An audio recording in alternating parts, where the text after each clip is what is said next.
Hey y'all, so today I'll be giving a bit of illumination on the topic of friction and nanotechnology in animals. Yes, there's actually some naturally technologically advanced animals out there, and I'll tell you which ones in a minute. But first, let's dig into some terminology.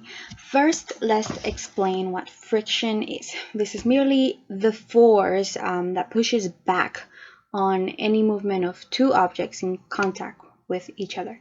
Yep, turns out that friction is such a drag because it doesn't let anything slide. All right, enough with the bad dad jokes. So is friction a good or a bad thing? Well, that depends on the situation. It really is a good thing when your car is stuck in the snow, and yeah, because that means you will need friction to get it out. And it's bad when you're walking through downtown Seattle with low quality shoes that cause your shoes and your toes to rub back and forth, creating blisters. Yeah, I learned that lesson the hard way. Anyway, the friction game changes when things get smaller, like really, really small, more like specifically on a microscopic nanoscale level. And this is because when objects get smaller, their force of gravity also gets smaller, and this creates what is called as stiction, aka temporarily attraction between surfaces due to non-bonded interactions between atoms of the objects and surface and not to the object's weight. So practically these weak attractions are called van der Waal forces, and this is exactly how some animals are able to use natural nanotechnology to increase or decrease their friction between objects. Animals such as geckos, beetles, and spiders have toe pads covered in tiny branched hairs.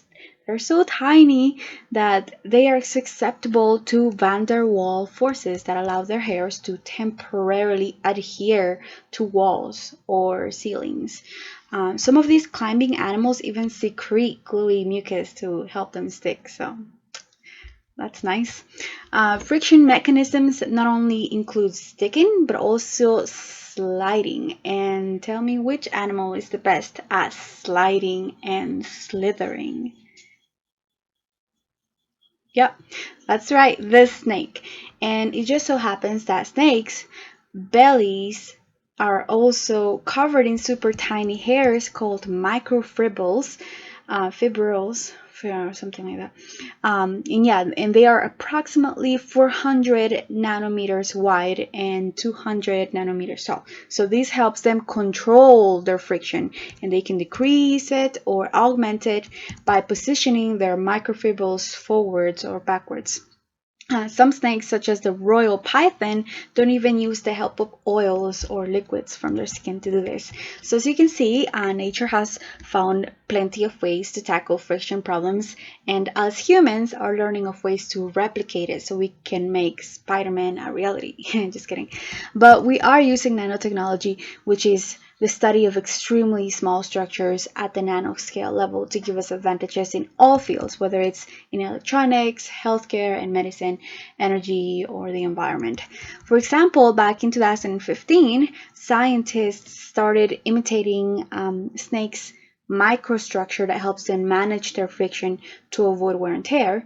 And they practically realized that replicating snake skin structure into our human engineered surfaces and mechanical devices at the nanoscale level might just unlock the longevity and the functionality of our creations. So that's my short explanation of friction and nanotechnology in animals. And if you have any questions, post them in the comment section below. Thanks for your time and see you next time.